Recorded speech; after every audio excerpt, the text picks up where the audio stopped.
The world screams at you from every glowing screen and notification. Your mind fills with urgencies and impossible-to-finish lists that keep returning night after night. Somewhere in that noise, there is an ancient promise that peace is still possible within ordinary life.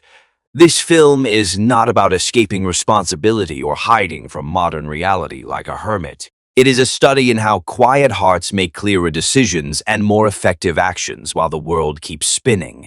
If this idea surprises you, stay with me, because peacefulness is not passivity, and it changes everything about how you live.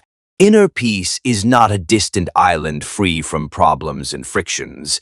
It is a steadiness in the middle of disturbance, a grounded clarity that lets you act rather than react at every turn. This steadiness appears gentle when observed, and it shows up as a consistent capacity to meet life honestly without being undone by it. Defining inner peace helps locate where the work actually happens inside the body and mind. It reveals that the goal is not permanent bliss, but a stable mental posture that enables freedom from automatic suffering. Understanding this difference changes how we practice, how we train attention, and how we treat the inevitable stresses of life. Inner peace matters because it is the substrate for good judgment under pressure. When your mind is less noisy, you can make clearer decisions, respond creatively to challenges, and sustain compassionate relationships without burning out.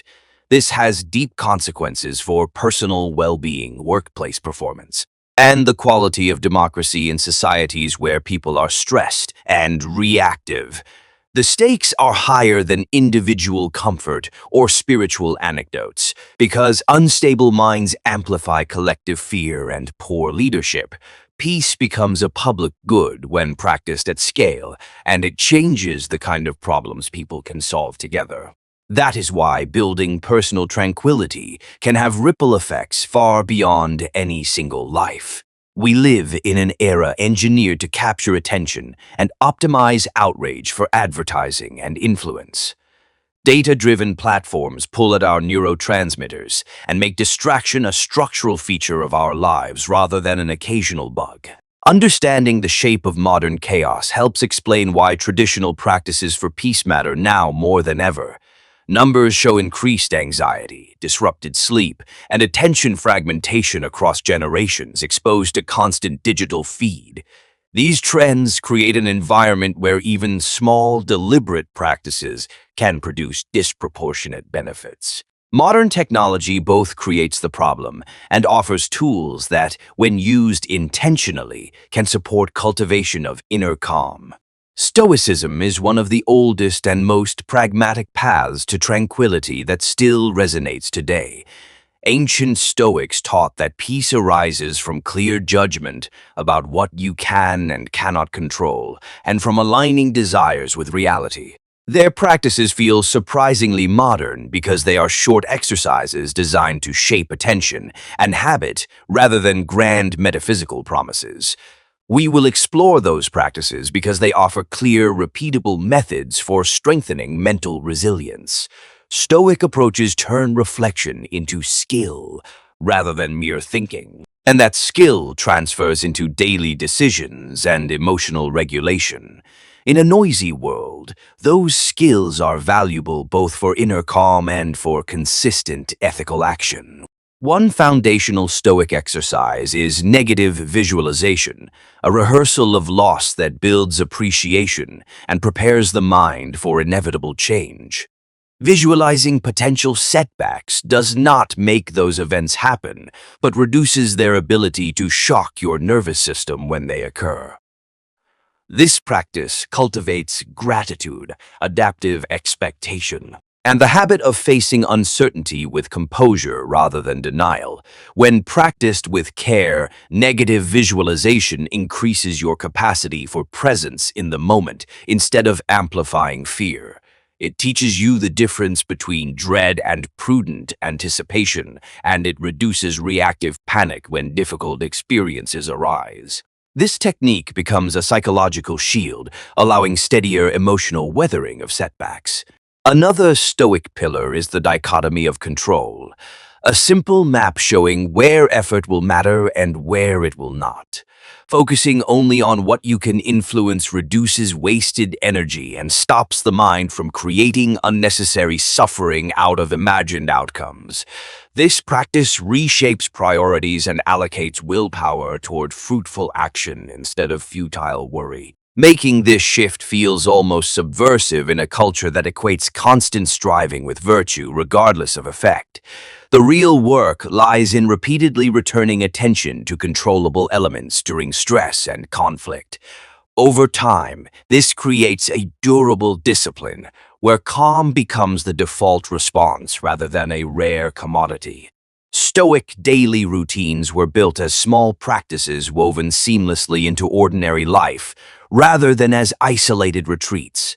Morning reflection, evening journaling, and brief mental rehearsals during the day were the scaffolding for their equanimity.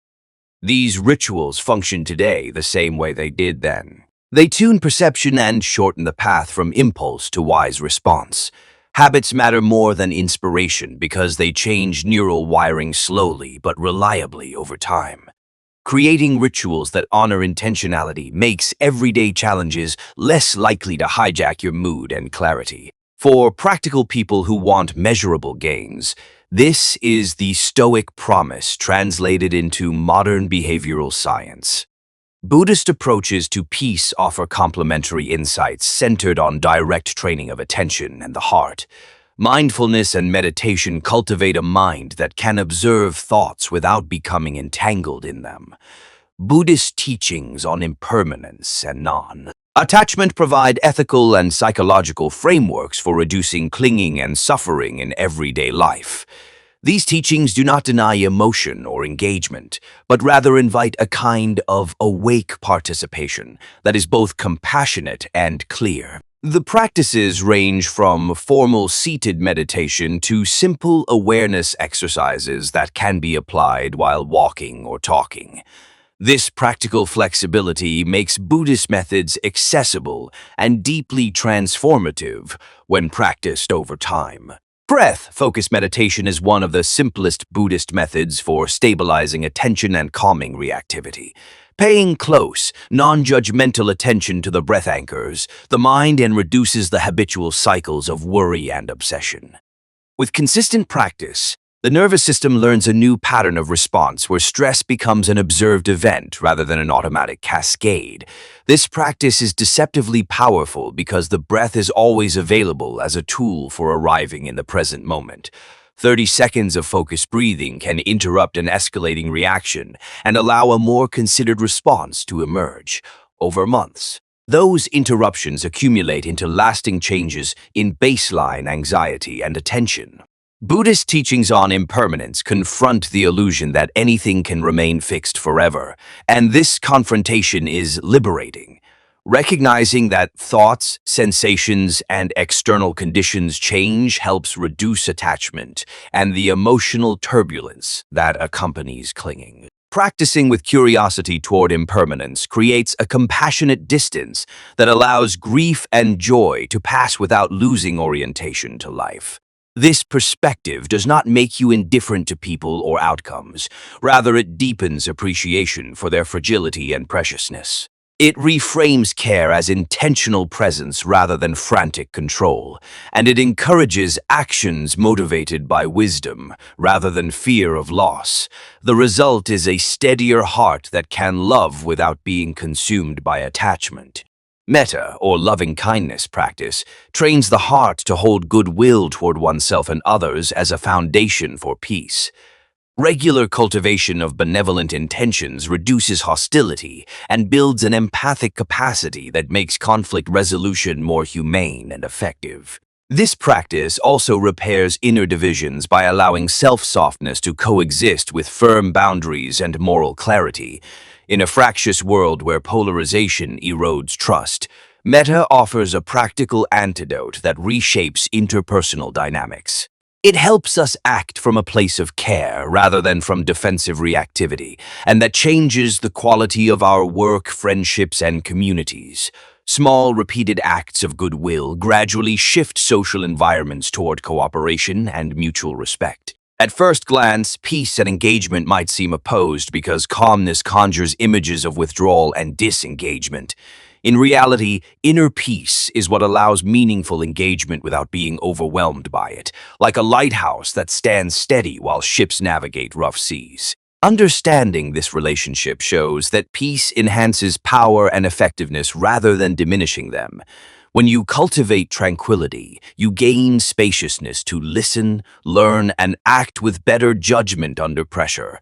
That capacity makes you a more reliable friend, leader, and citizen because your actions arise from clarity rather than reactivity. Peaceful engagement is therefore the antidote to both burnout and impulsive decision-making.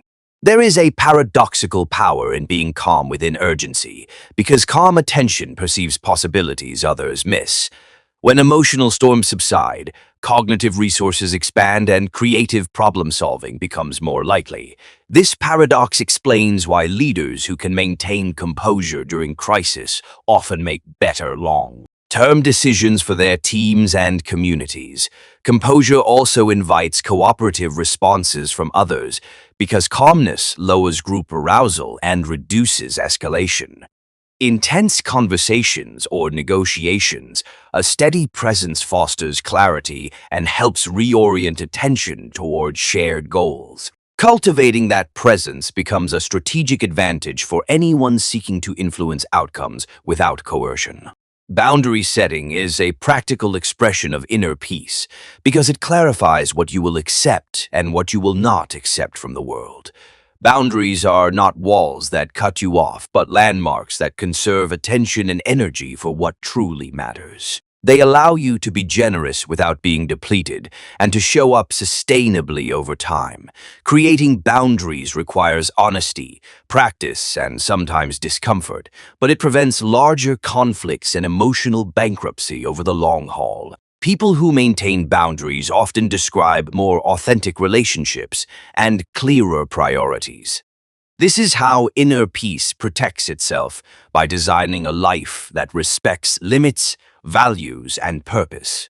When a sudden crisis arrives, breathing techniques can be the fastest route from reactivity to clarity available in the moment. Simple diaphragmatic breathing slows heart rate, shifts attention from the amygdala to the prefrontal cortex, and allows reason to re-engage with emotion. Practicing these techniques regularly makes them easier to access instinctively when pressure threatens to overwhelm you. A few measured breaths before responding to an email, call, or conflict can dramatically reduce future regrets and impulsive harm. This is not magic, but applied physiology. It leverages the nervous system to create a pause big enough for intention to emerge. Over time, those pauses compound and create more thoughtful patterns of living.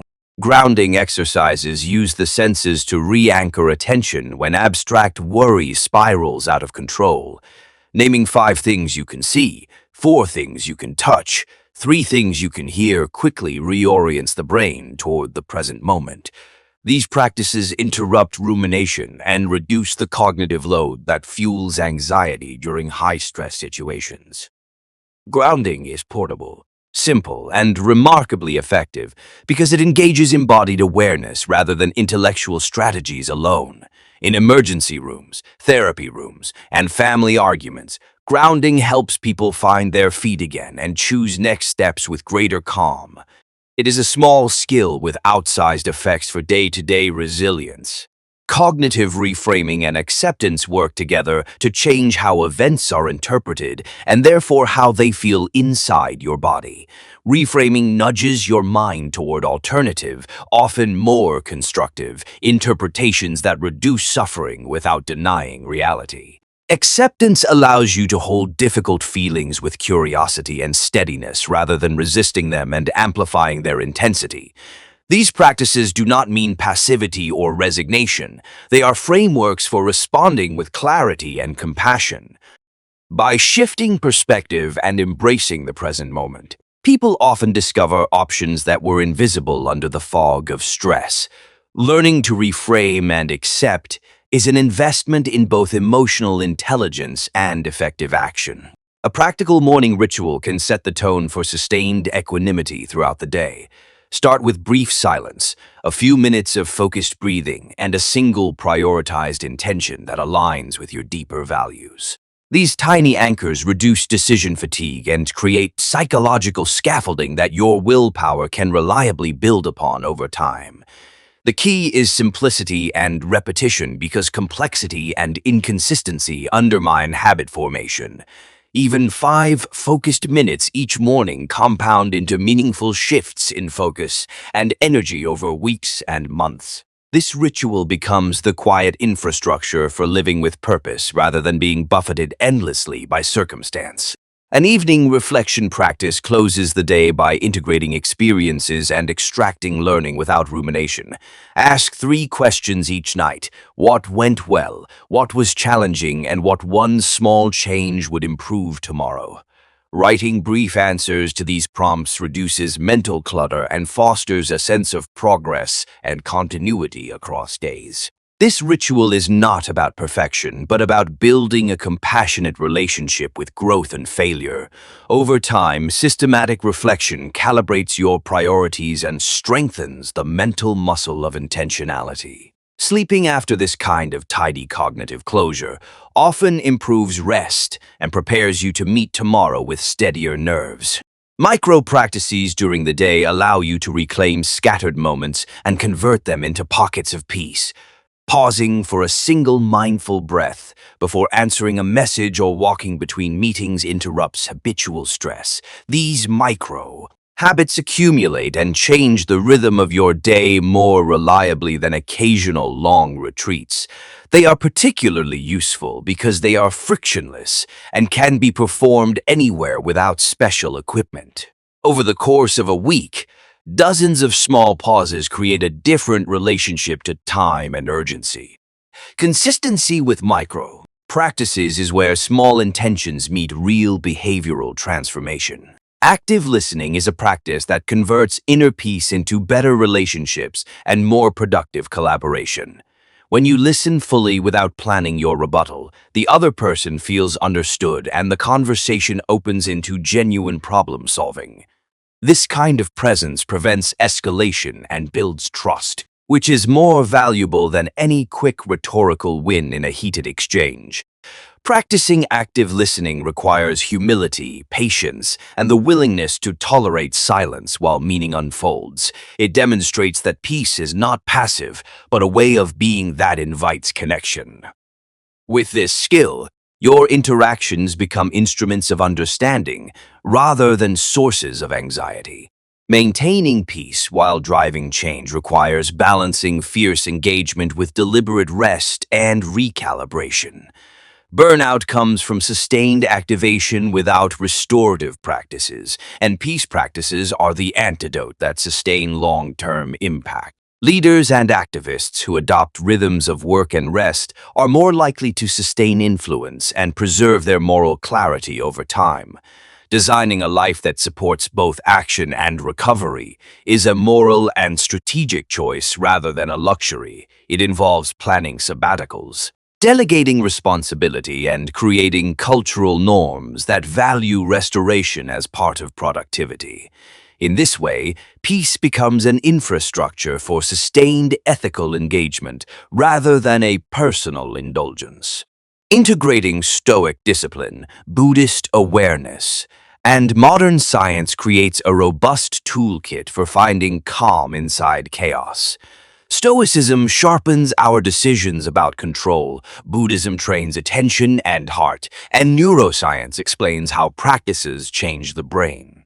Together, these traditions form a complementary ecosystem for cultivating a steady mind and a compassionate life. This integration also invites experimentation because not every technique fits every personality and circumstance. The practice is iterative. Try small changes, observe outcomes, and refine habits based on real-world feedback. The ultimate test of any practice is whether it helps you meet life more skillfully, with less suffering and greater clarity. Finding inner peace is not a goal that you finally reach and then hold passively forever. It is a continuous skill that requires regular maintenance, like any valuable craft or relationship. This understanding reframes practice as a lifelong apprenticeship where small, consistent actions produce a resilient mind able to face uncertainty with courage and tenderness.